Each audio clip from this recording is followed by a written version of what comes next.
అనకాపల్లి శారదా నది మీద నిర్మించిన బ్రిడ్జ్ మీద తగిన విద్యుత్ సదుపాయం లేకపోవడంతో ప్రజలు ముఖ్యంగా మహిళలు తీవ్ర ఇబ్బందులు ఎదుర్కొంటున్నారని, బ్రిడ్జ్ మీద ఉన్నటువంటి లైట్స్ పూర్తిగా వెలిగేలా చర్యలు చేపట్టాలని Bahujan Samaj party Anakapalli in charge Sudikonda Manikyalarao demand చేశారు. ఈ మేరకు శుక్రవారం కొత్తూరు గ్రామ పంచాయతీ కార్యదర్శి సుభాష్ని కలిసి వినతి పత్రం అందజేశారు. బ్రిడ్జ్ మీద ఫుట్పాత్ చాలా వరకు ధ్వంసం కావడంతో బ్రిడ్జికి ఇరువైపులా మట్టి పేరుకుపోవడం వంటి వలన బ్రిడ్జి నిర్మాణం దెబ్బతినే ప్రమాదం ఉన్నందువలన ఇటువంటి వాటి మీద అధికారులు దృష్టి సారించాలని మాణిక్యాలరావు విజ్ఞప్తి చేశారు.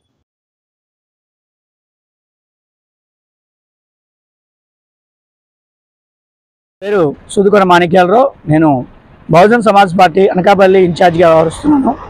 మరి ఈరోజు మనం అనకాపల్లి శారదా నది మీద నిర్మాణం చేపట్టినటువంటి బ్రిడ్జి మీద వీధి లైట్లు, ఈ ఫుట్పాత్ మీద ఏర్పాటు చేసినటువంటి లైట్స్ ఏవైతే ఉన్నాయో అవి అస్సలు వెలగకపోవడంతో రాత్రి వేళల్లో ప్రయాణికులు, ముఖ్యంగా మహిళలు తీవ్రమైన ఇబ్బందిని ఎదుర్కొంటున్నారు.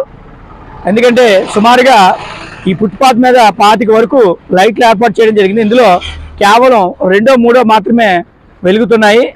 ఈ విషయం మీద నేను మన కొత్తూరు గ్రామ పంచాయతీ కార్యదర్శి గారికి వినతి పత్రం కూడా ఇవ్వడం జరిగింది. మరి ఇకనైనా అధికారులు స్పందించి ఈ లైట్లు పూర్తి స్థాయిలో వెలిగేలా చర్యలు చేపట్టాలని, అదేవిధంగా బ్రిడ్జి మీద నిర్వహణ మీద దృష్టి సారించాలని కోరుతున్నాం. ఎందుకంటే ఈ బ్రిడ్జి ఫుట్పాత్ సైడ్స్ మొత్తం కూడా ఆల్రెడీ చాలా వరకు డ్యామేజ్ అయిపోయాయి. అదేవిధంగా ఈ ఫుట్పాత్ మీద పేరుకోకపోతున్నటువంటి మట్టిని ఎప్పటికప్పుడు తీయకపోవడంతో వర్షపు నీరు ఇక్కడ నిలవ ఉండి అది బ్రిడ్జి నాణ్యతని దెబ్బతీసే అవకాశం ఉంది. కాబట్టి అధికారులు తరచుగా ఈ బ్రిడ్జి నిర్వహణ మీద దృష్టి సారించి బ్రిడ్జిని కాపాడాలని, అదేవిధంగా ఈ బ్రిడ్జి మీద ప్రయాణం చేసే ప్రయాణికులకి, ముఖ్యంగా మహిళలకి ఎటువంటి ఇబ్బంది కలగకుండా తగిన చర్యలు చేపట్టాలని బహుజన్ సమాజ్ తరఫున మీడియా ద్వారా నేను విజ్ఞప్తి చేస్తున్నాను.